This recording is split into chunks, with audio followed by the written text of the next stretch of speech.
Magandang araw, Mimaropa, magandang araw, Marinduque, magandang araw, Pilipinas. Narito muli ang programa ng Philippine Information Agency, ang kapihan sa PIA Marinduque, na kung saan kakapanayamin natin ang namumuno ng isang sangay ng ahensya ng pamahalaan upang malaman ng taong bayan ang kanilang mandato o tungkulin nila sa pamahalaan at sa taong bayan.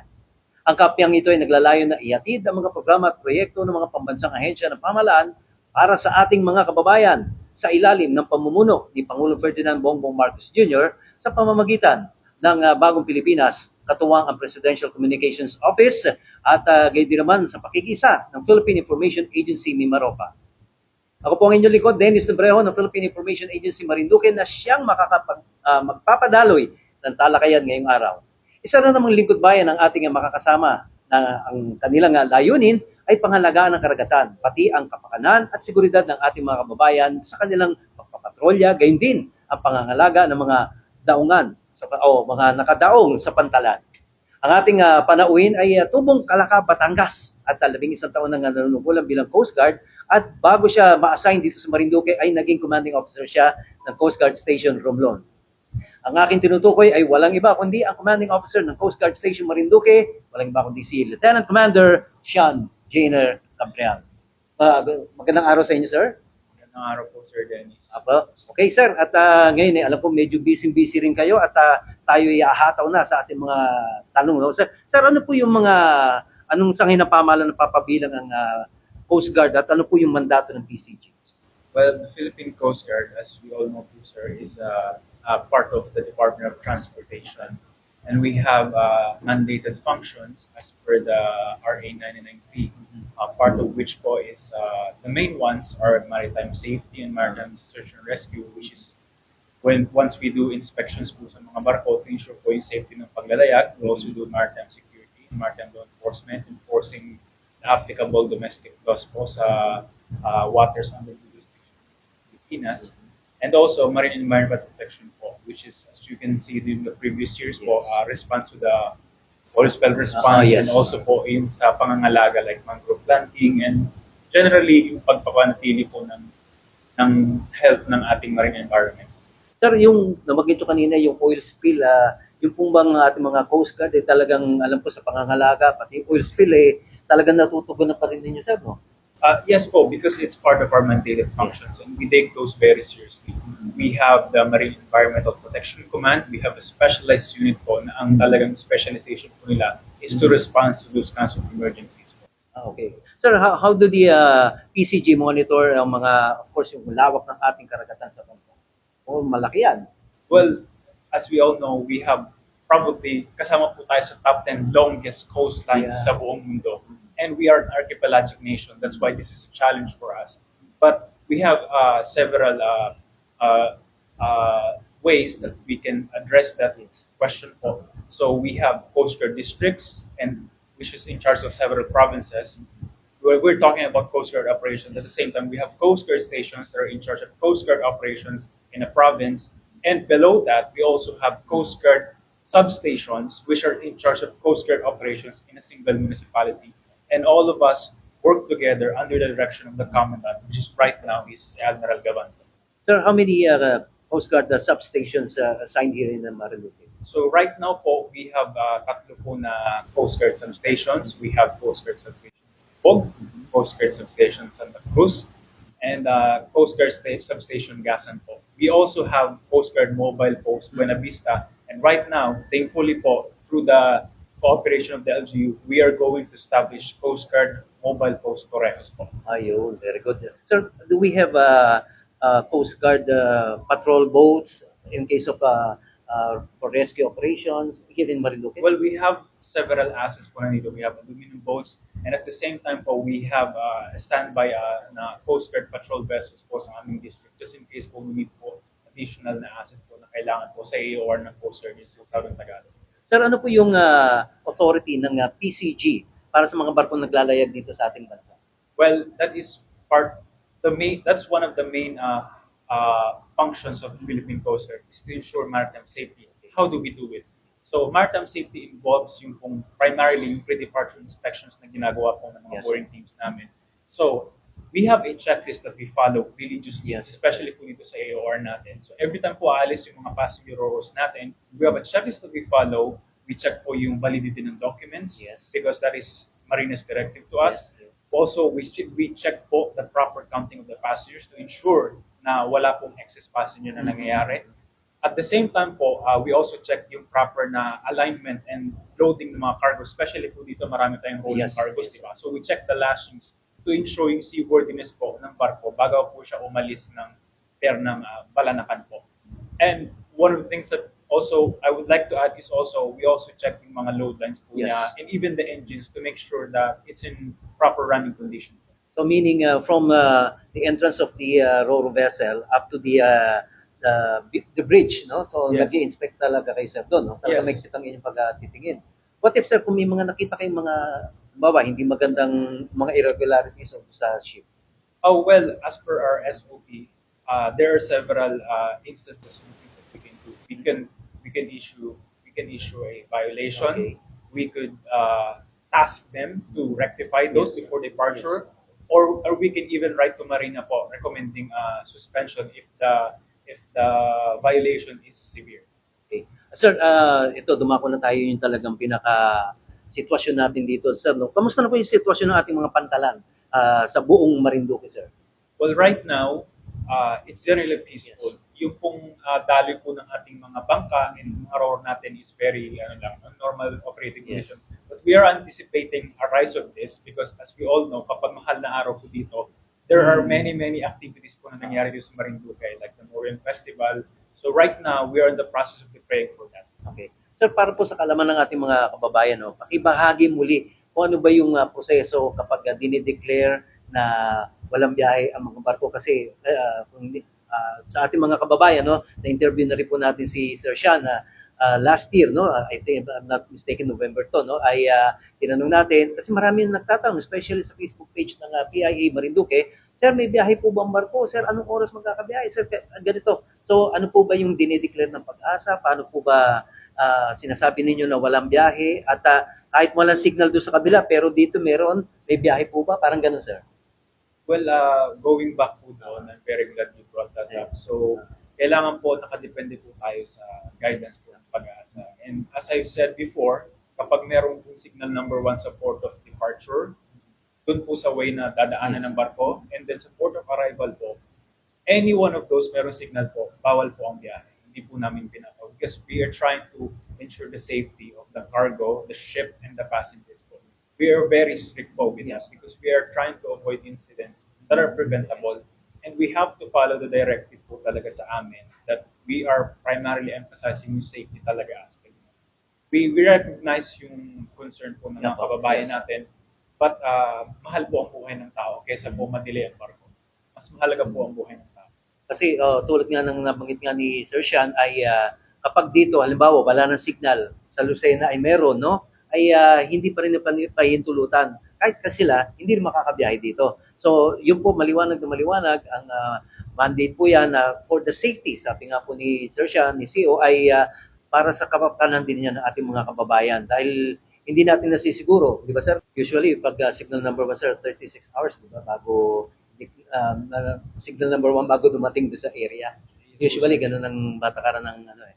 So, mga kababayan, no, kasi tulad nga po ng sa PIA, may Facebook page, nag-aabiso rin tayo kung may mga announcements, hindi lamang po sa Coast Guard, lahat po, no? Sakop po kasi ng Philippine Information Agency. Pero meron din pong sa Coast Guard, meron din silang Facebook page. Ano po sir yung Facebook page ng ating Coast Guard sa Marinduque? Yung Coast Guard Station Marinduque Facebook page po, we are very on time po sa pag-post po ng aming mga announcements po doon. And we encourage po, especially mga Marinduqueños po na mag-follow po doon.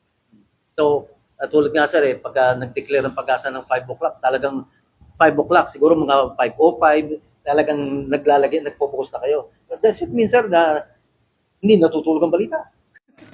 Yes po, sir, because yan po ang, we have to be very religious po with that because safety po ang iniisip natin. So we have to be fast. Kung alas 5 mag-post ang Pag-asa, definitely po, immediately, we will post already na suspension of voyages or the resumption po. Sir, dito may mga shipping lines tayo na Pero yung mga kanilang mga ro pa vessels ay medyo maliit, meron namang malalaki. So pagka ganyan sir, halimbawa, kasi pagkakalam ko meron yung mga 15,000 tonnage, yung mga ganyan. Ipaliwanag natin sir sa kanila kasi kung minsan sasakyan nila maliit pero medyo maalon, yung ba'y kakayanin o dapat talaga medyo mas malaking barko na sasakyan nila o hindi papahintulutan yung barko medyo maliit dahil nga doon sa kalagitnaan medyo maalon. Ano po sir ang proseso? Ang ano po dyan, generally po, regardless po sa tonnage po ng barko, basta po merong signal number 1, suspended na po yan. Okay. Because we have learned po by the history of the Coast Guard that that is the best way para po ma-ensure yung safety po ng cargo ng barko. Sir, yung para din sa ating mga fishermen naman, ito ba'y sakop ninyo? Sila yung kanilang, habang naglalaot sila, kinakailangan ba sila mag-report sa inyo o in case of emergency, ay madali ba kayo nila matatawagan? Well, we communicate with the fisher folks because syempre po sila po Yes. yung mga katuwang namin. Minsan nga po sila pa yung nag-report sa amin na kailangan ng tulong. So we build relationships with the coastal fisher folks. So usually po meron na kaming links and contacts with them. That's why kung kailangan po nila kami, madali po kami makapag-respond po. May kailangan po sila. Yun lang sir, medyo mas maganda yung communication between the public at saka yung national agencies natin na madaling tawagan, di ba? In case of emergency. Kasi sa kalagitnaan nga naman, dito sir, alam ko, isa sa mga natatandaan ko ay merong ni-rescue na boat, yung galing ng Pinamalayan, no? O dito, pero malapit na siya sa port at saka nag-malfunction yung kanyang engine. So sir, sa ganito, usually ba, kadalasan nangyayari din, especially mga ganito maliliit na sea crabs? Ano naman po, bali usually pag ganyan po talaga, once makatanggap po kami ng report, immediately within the next 15 minutes, makakapag-deploy na po kami ng mga aso. Kasi hinabol po natin ang oras buhay po ng tao yan. So we once we receive the report, we communicate with the concerned agencies, and we deploy our personnel with the watercraft as soon as possible po para matulungan po yung mga isda. Sir, sa regarding naman sir sa ating mga kababayan dito na mga nasa, especially kayo mag-Holy Week, no? Sir, ay yung role ng Coast Guard, alam ko, meron dyan bawat beaches, meron mga nakatalaga dyan. Ano sir yung pwedeng may tulong ng, o yung functions ng Coast Guard in case ng mga ganito may mga talagang yung tao ay dagsa, Yes. no? Ano po yung kanilang role ng ginagawa niyo? Sa amin po sa Philippine Coast Guard, definitely po pag ganitong pong mga marami Peak pong tao season. na peak season and marami po punta sa beaches kasi mahal na araw po. We typically deploy personnel na mag-conduct po ng coastal patrols po. So they would go around sa mga beaches po natin dito, especially po yung pinupuntahan ng mga tao. And the reason why we do that is para just in case po kung kailangan ng tulong na kailangan galing sa Coast Guard, mabilis po kami makaka-responde. And we have designated personnel for that specifically, especially for this semanas natin. Nga ilan sir ang mga dinideploy nyo within the island? We have at least 10 personnel per municipality. Per municipality? Yes. So ilan sir ang mga beaches ba natin dito na minomonitor ninyo? Meron ba kayong, like, for example, siguro yung White Beach, Yes. no? Mas popular dito, marami. So ibig sabihin sa ganyan marami kayong personnel na tao. Yes po, we have a ready personnel po para sa mga ganyan. Tapos sir, talagang ang Coast Guard anywhere, basta sa karagatan, meron bang instances sir, na medyo nahirapan kayo mag-rescue ng isang situation sa barko? May na-experience sa bang Coast Guard na ganito? We have several experiences, but we have our SOPs. We have the trainings that we need for those kinds of missions, especially for search and rescue. And we usually po, ang talagang nakakapatulong sa amin is if we work with the local community. Because yung combination po ng skills po namin dalawa for the Coast Guard and then sa local sa area, it really helps. Usually po pag meron tayong joint search and rescue Yes. na ginagawa with the local community, the PNP, the Bureau of Fire, and PDRMO. That's why we actually do regular search and rescue exercises. Multi-agency po yung ginagawa po namin per municipality dito. One of the recent ones po is yung sa Buwak, and which was very well received by the community. And because of the success of that search and rescue exercise, they understood our processes. Yung different municipalities na rin po sa Marinduque yung nag-request na magkaroon din po, which is we will do. Of course, we will do that for them. Actually, nakakasama rin naman ng PIA sa mga ganitong mga search and rescue exercises, no? At nagiging isa rin tayo sa mga witness kung ano yung nagaganap talaga kung paano nila nire-rescue ang isang yung situation sa karagatan. Sir, yung pagdating naman sa mga yung nasa kalagitnaan, what if a vessel, sir, halimbawa, nagkaroon ng fire, ano po yung pwedeng, alam ko, siyempre may mga pletro sila dyan, mga fire extinguishers, mga fire hose, di ba, no, sir, no? So, what if, sir, yung mga, isang, baka hindi maiwasan dahil sa tagal, baka hindi na-check to. Ini-inspection rin nyo ba, sir, yung mga kanila mga gamit dyan? Yes po. That's part of our checklist po. The firefighting equipment, the life-saving equipment is part po of the SOLAS. And it's part of our checklist. We inspect those regularly.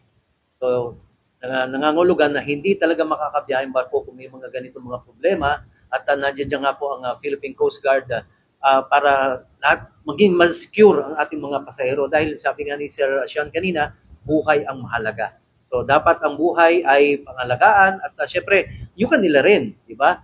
Nagre-rescue ko nga, pero siyempre, konting sacrifice din, no? Parang lahat naman tayo ng mga nasa government agencies, nagsasacrifice sa kanilang mga tour of duty, at isa na nga ang Philippine Coast Guard na nagpapakita ng kanilang mga, of course, mga duties and responsibilities, particular nga sa seaworthiness, no? Sir, ano po yung mga inyong mga mensahe sa ating mga kababayan, lalo ngayon, magdarating nitong Holy Week, ano po yung maipapayo natin? At sir, yung sitwasyon din natin sa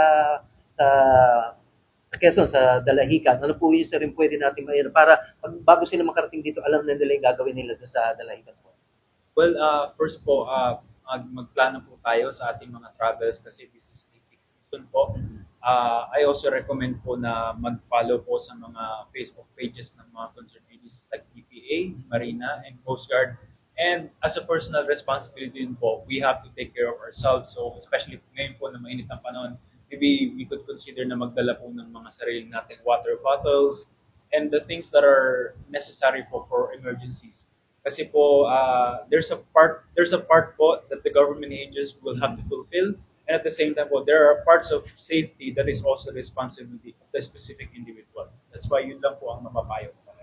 Okay, so kung may mga problema, huwag lang pera, ay nandiyan dyan po ang Philippine Coast Guard para, syempre, magkabay sa inyo sa inyong paglalakbay sa karagatan para masiguro ang inyong kaligtasan. So maraming salamat, Sir Sean. Alam kong busy ka at hopefully, siguro may mga pagkakataon ulit ma-interview ulit kita dahil alam natin ang mga kababayan na hindi nauubusan ng mga tanong, no, para parating sa kanila at mawala yung kanilang, of course, yung mga kaguluhan ng pag-aagam-agam, medyo malalim yung Tagalog, no?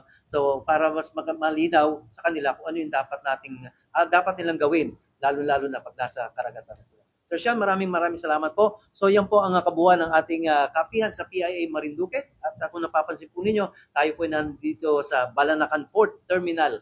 At ilang araw na lamang ay makikita na natin to na dadagsain ng tao dahil sa darating na Semana Santa. At ngayong, sir, ang medyo peak season natin, mag-start to ng March 30. Yun yung time na yun, nakabantay na kayo rito, no? Even earlier than that. Okay. By next week po, mag-start na po kami ng actions taken namin, ang plans po namin in preparation for. We have to be prepared early for that. Okay. So maraming mga barko dito, may magbabiyahe at alam ko, ma-accommodate naman po kayo ng ating mga shipping companies dito. So sa ngalan pa rin po ng Presidential Communications Office at gayon din ng PIA Mimaropa at gayon din ng PIA Marinduque, maraming salamat po sa inyong walang sawang pagtangkilik sa mga programa ng Philippine Information Agency Marinduque. Ako pa rin po ang inyong lingkod, Dennis Debreo, pansamantala na mamaalam at sa mga susunod na araw, hopefully, mga susunod dito, baka hindi lang, ilang araw lang magkakaroon na naman tayo ng kapihan dito rin sa Philippine Ports Authority compound dito sa Balanacan Port at para maalaman natin ano ba yung magiging bahagi ng PPA, lalo-lalo na pagdaksanan yung pauwi na yung ating mga kababayan at gayon din naman yung mga paparating, ano ba yung mga dapat na i-consider ng ating pamahalaan para dito. Maraming salamat po hanggang sa susunod na edisyon ng kapihan sa PIA Marinduque. Dennis Debreo, maraming salamat and God bless you all.